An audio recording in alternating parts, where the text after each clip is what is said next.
সাদা কাপে চা কফির লালচে দাগ বসে গেছে।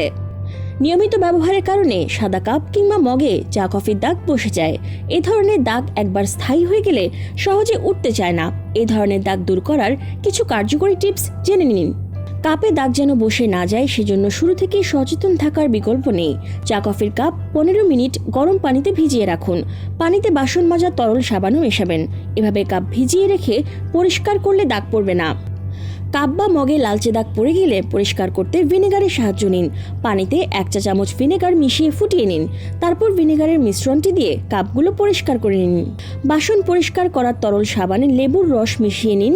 এইবার এই মিশ্রণটি চায়ের কাপে লাগিয়ে রাখুন ঘন্টা 2। এরপর স্পঞ্জ দিয়ে ঘষে নিন। চা কফির জেদি দাগ কাপ থেকে উঠে যাবে। লেবুর রসের সঙ্গে বেকিং সোডা মিশিয়ে নিন। দাগযুক্ত কাপে মিশ্রণটি মাখিয়ে রাখুন 1 ঘন্টা। এরপর ঘষে ধুয়ে ফেলুন। কাপ থেকে চা কফির দাগ তুলতে হাইড্রোজেন পারঅক্সাইডের সাহায্য নিতে পারেন।